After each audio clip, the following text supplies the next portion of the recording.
Welcome to apex academy. मैं आज 10 ऐसे क्वेश्चन को कवर करने वाला हूं जो आपके एग्जाम में बिल्कुल ही आने की चांसेस है। चलिए मैं बिना देरी के हुए आज मैं जो जो टॉपिक पढ़ाने वाला हूं मैं इसको थोड़ा डिस्कस कर लेता हूं। आज मैं कवर करने वाला हूं notifiable disease across India to achieve the 0/30 elimination goal. India ने एक गोल रखा है। फिर the first full moon of 2026, 2026 का पहला पूरा moon. Samudra Pratap, Chilka lake biodiversity, volcano in Mexico to study its magma chambers, the Salal power project, white bellied heron. इस तरह से 10 मैं न्यूज़ को कवर करने वाला हूँ जो आपके एग्जाम के लिए बहुत ही इम्पॉर्टेंट है। और इस वीडियो का डिस्क्रिप्शन में आपको नोट्स मिल जाएगा, उसको आप पीडीएफ मिल जाएगा, आप पीडीएफ से पढ़ सकते हैं। चलिए कल का ये मेरा प्रैक्टिस क्वेश्चन है, उसका आंसर मैं बताता हूँ। Which cricketer became the highest wicket taker in women's T20s in international in January 2026? कहता है कि जनवरी 2026 में महिला T20 इंटरनेशनल में सबसे ज्यादा विकेट लेने वाली गेंदबाज कौन बनी है? तो सबसे ज्यादा जब विकेट लेने वाली गेंदबाज बनी है 2026 की, वो है आपका दीप्ति शर्मा। दीप्ति शर्मा। स्मृति मंदना आपका क्या है? बैट्समैन है, इसलिए उसका तो ऑप्शन ऐसे ही मिस हो गया। चलिए आज का पहला question. Which disease was recently declared a notifiable disease across India to achieve the 0/30 elimination goal? कहता है कि 0/30 मतलब 30 तक 0 होना चाहिए।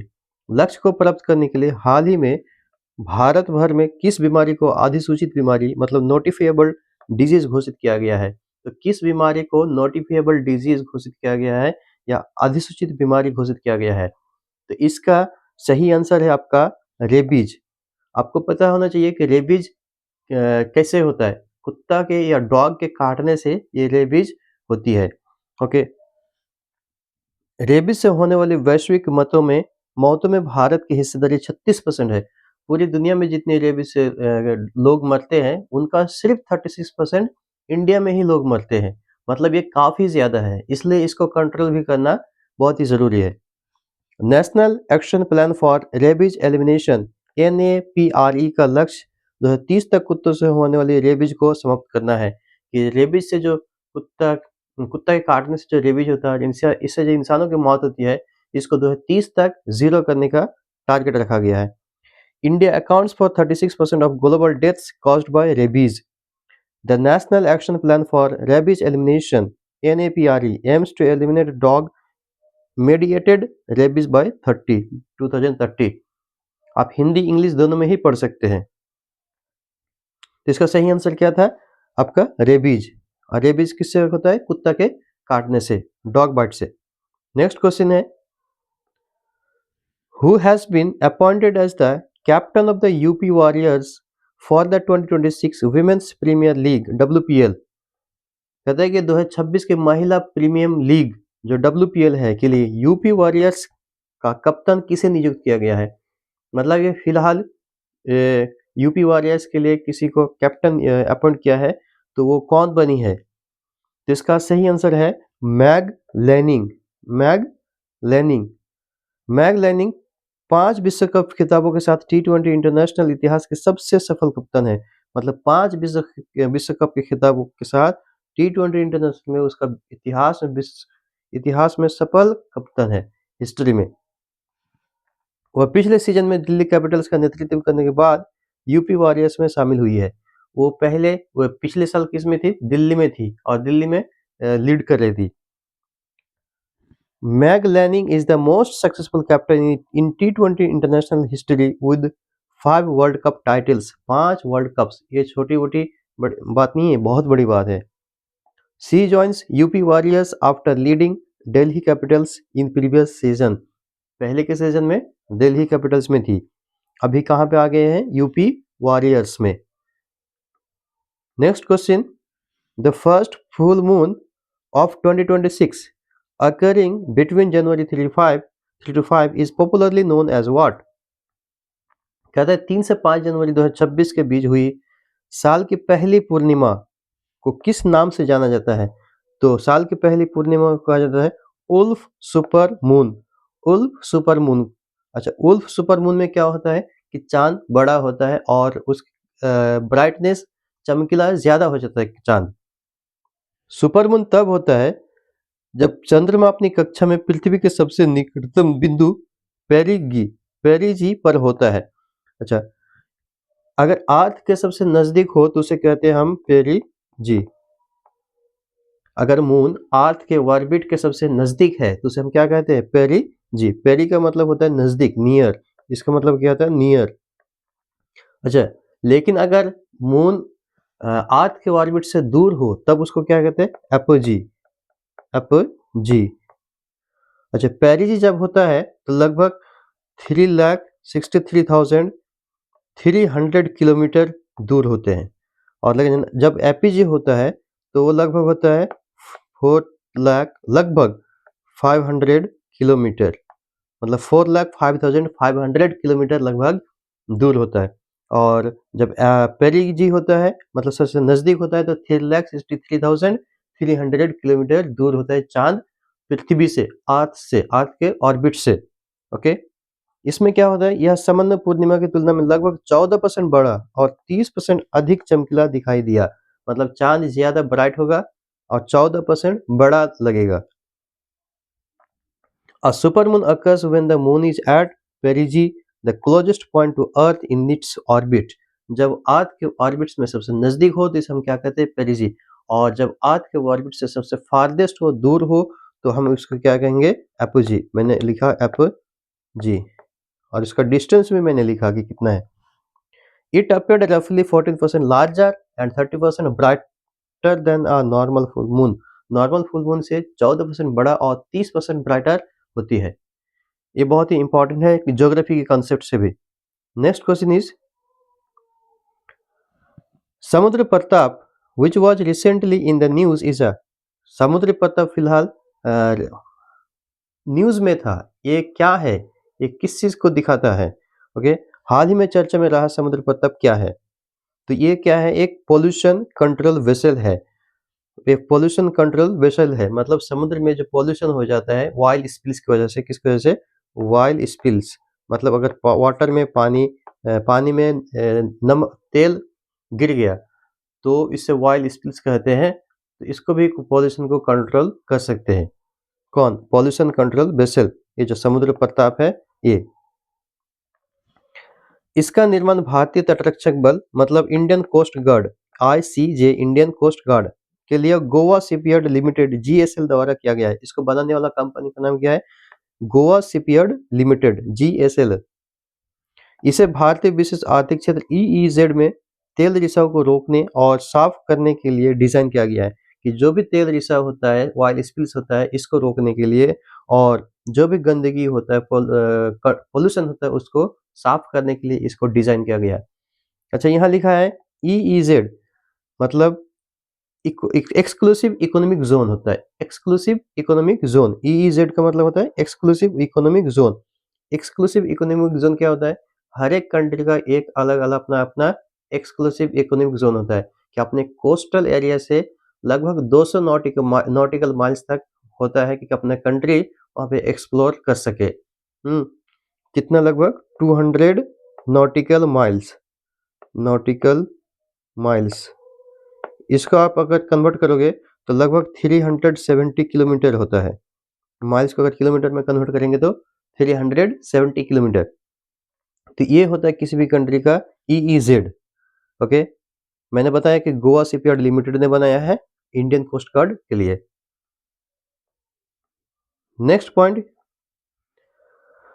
which state government has launched a new conservation plan for the Chilka Lake biodiversity in January 2026?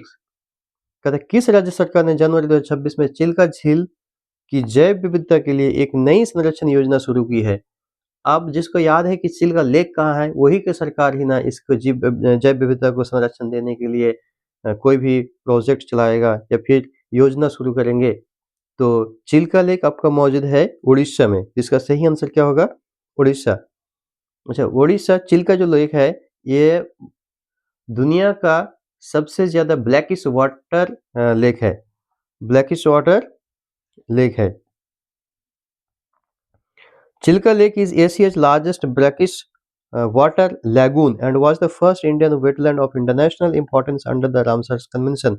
Ramsar जो convention होता है, इंटरनेशनल रामसर कन्वेंशन, इसके तहत इंडिया का सबसे पहला ये वेटलैंड था। पहला वेटलैंड कौन सा था? यही वाला चिल्का लेक। और ये एशिया का क्या है, सॉरी मैंने दुनिया का बोल दिया था, एशिया का सबसे लार्जेस्ट ब्लैकिश लैगून झील है। तो ये बहुत ही इंपॉर्टेंट क्वेश्चन आता है। अच्छा, रामसर कन्वेंशन कब हुआ था? 1973 को। इसके बारे में कई बार बता चुका हूँ आपको इस एग्जाम में। ये ईरान में हुआ था। रामसर कन्वेंशन कहाँ पे हुआ? ईरान के रामसर जगह पे, Ramsar. The plan focuses on protecting the Irrawaddy dolphins and migratory birds. इस प्लान को फोकस किसके ऊपर करता है? जो इरावडी डॉल्फिन्स है और जो माइग्रेटरी बर्ड्स है उसको प्रोटेक्ट करना। ओके, माइग्रेटरी बर्ड्स क्या होता है? जो बर्ड्स अपने सर्वाइव के लिए दूसरे कंटिनेंट से या दूसरे कंट्री से कोई और दूसरे कंट्री में चला जाता है तो वो क्या होता है? माइग्रेटरी बर्ड्स होता है। चिल्का झील एशिया की सबसे बड़ी खारे पानी की झील है और रामसर कन्वेंशन के तहत अंतरराष्ट्रीय महत्व का पहला भारतीय वेटलैंड था, इंडियन फर्स्ट वेटलैंड। योजना का मुख्य केंद्र इरावदी डॉल्फिन और प्रवासी पक्षियों की सुरक्षा है। Next is scientists performed 3D interior imaging on which volcano in Mexico to study its magma chambers. कहता है कि वैज्ञानिकों ने मैग्मा कक्षों का अध्ययन करने के लिए मैक्सिको के किस ज्वालामुखी पर 3D इंटीरियर इमेजिंग की। मतलब 3D इंटीरियर इमेजिंग कौन सा मैक्सिको के कौन सा ज्वालामुखी पर किया? तो इसका सही आंसर है पोपो काटेपेटल काटेपेटल पोपो काटेपेटल। ओके, मैक्सिको कहाँ पे पड़ता है? Pacific Pacific ring of fire, Pacific ring of fire.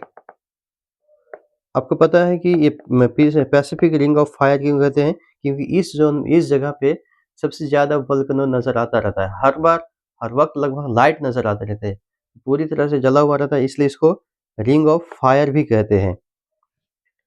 जो दुनिया के सबसे अधिक भूकंपीय रूप से सक्रिय क्षेत्र है, सबसे ज्यादा अर्थक्वेक होता है।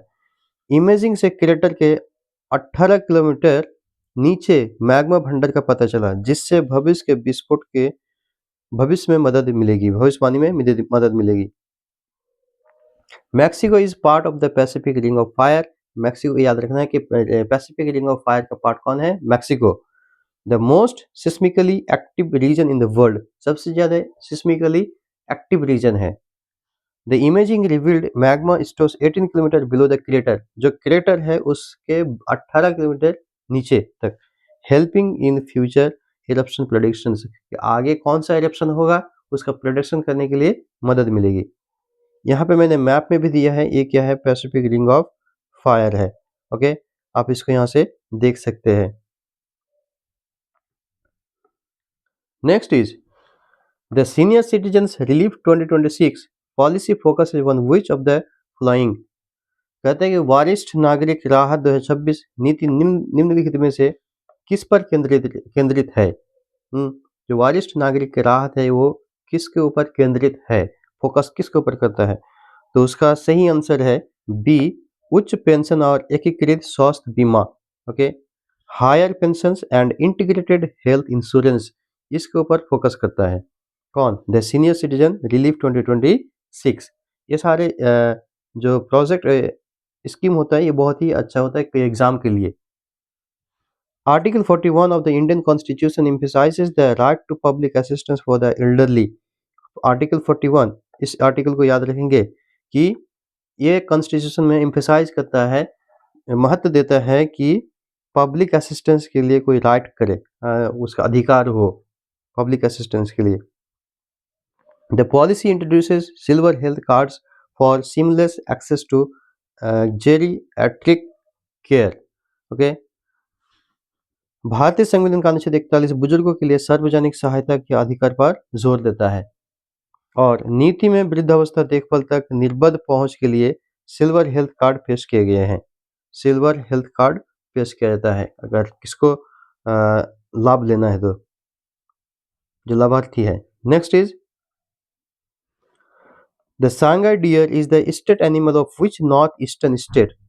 कहते हैं सांगा डियर किस उत्तर पूर्वी राज्य का एक राजकीय पशु है।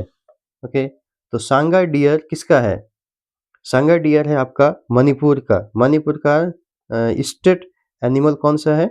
सांगाई डियर। सांगाई डियर कहाँ का? मणिपुर का।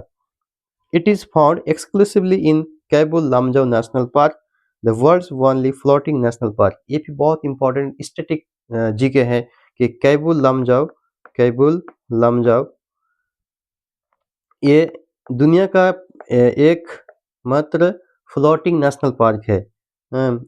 एक मात्र क्या है? वर्ल्ड का फ्लोटिंग नेशनल पार्क है, मतलब तैरता हुआ।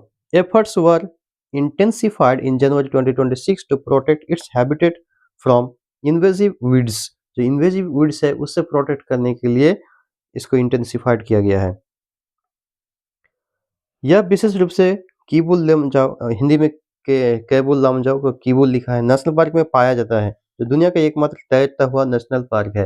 ये बहुत इंपॉर्टेंट क्वेश्चन है कि कौन सा दुनिया का सबसे पहला दुनिया का तैरता हुआ नेशनल पार्क कौन सा है? तो कैबुल लामजाओ कहाँ पे है? मणिपुर में है।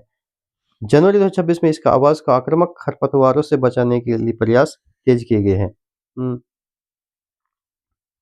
नेक्स्ट क्वेश्चन है, ये है आपका सांगाई डियर का फोटो।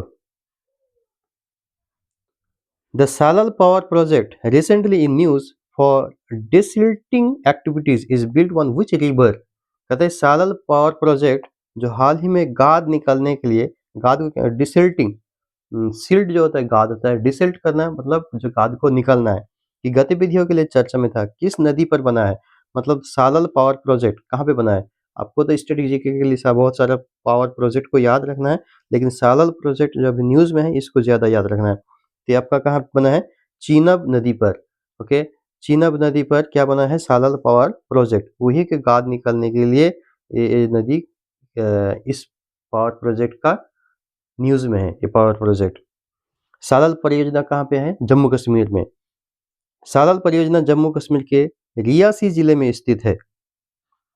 सर्दियों में बिजली को मांग को पूरा करने के लिए जलाशय की जल क्षमता बनाए रखने हेतु गाद निकाली जा रहे हैं, कि जो भी जलाशय की जो जल क्षमता है वो जितना पानी स्टोर कर सकता है उसको बरकरार रखने के लिए वहाँ पे जो गंदगी भरा गया है या फिर गाद भर गया है उसको निकाला जा रहा है, ताकि सर्दियों में बिजली की पूर्ति होता रहे। The Salal project is located in the Reasi district of Jammu and Kashmir. Jammu Kashmir के रियासी डिस्ट्रिक्ट में है। Desilting is being carried out to maintain the reservoir's water capacity for peak winter power demand. Okay. Daily की तरह आज का हमारा आखिरी क्वेश्चन है, the white bellied heron is a critically endangered bird found in which Indian state. कहता है कि व्हाइट बेलीड हेरॉन सफेद पेट वाला बगुला एक गंभीर रूप से लुप्त प्राय पक्षी है, जो किस भारतीय राज्य में पाया जाता है? कौन से स्टेट में पाया जाता है? कौन सा? व्हाइट बेलीड हिरन। ये सही आंसर है आपका अरुणाचल प्रदेश, नॉर्थ ईस्टर्न के स्टेट में ही पाया जाता है। The Lohit river where the bird is found is a major tributary of the Brahmaputra. Okay, जो लोहित रिवर है वहीं पे ये बर्ड पाया जाता है, और लोहित क्या है? ब्रह्मपुत्र का एक बहुत बड़ा ट्रिब्यूटरी रिवर भी है। Environmentalists are monitoring nesting sites near the Kalai 2 hydro power project. जो कलाई 2 हाइड्रो पावर प्रोजेक्ट है उसके करीब इन्वायरमेंटलिस्ट जो है नेस्टिंग को मॉनिटर करते हैं। लोहित नदी जहां यह पक्षी पाया जाता है ब्रह्मपुत्र की एक प्रमुख सहायक नदी है। पर्यावरणविद कलाई 2 जल विद्युत परियोजना के पास इनके घोंसलों की निगरानी कर रहे हैं, ताकि इनका घोंसला में क्या करता है या इसके जो इंडेंजर्ड है इसको इंडेंजर्ड से बाहर कैसे निकाले, इसकी भी कोशिश चल रही है। ये है उसका व्हाइट बगुला, सफेद पेट वाला बगुला, व्हाइट बेलीड हिरन। आज मैं फिर आप लोग के लिए एक प्रैक्टिस क्वेश्चन लाया हूँ। इसका आंसर आप लोग कमेंट सेक्शन में जरूर दीजिएगा। The Milano Cortina 2026 Winter Olympics will be hosted by which country? कहते हैं मिलानो कॉर्टिना 2026 शीतकालीन ओलंपिक की मेजबानी कौन सा देश करेगा? इसका आंसर आपको कमेंट सेक्शन में देना है। और एक बात, अगर आपको आप मेरे काम आपको पसंद आता है तो मेरे चैनल्स को सब्सक्राइब ज़रूर करें और दूसरों तक ज़रूर भेजें, ताकि मेरा जो फ्री कंटेंट है पीडीएफ आप और दूसरे तक ज़रूर इसका लाभ उठाते रहें। Thank you.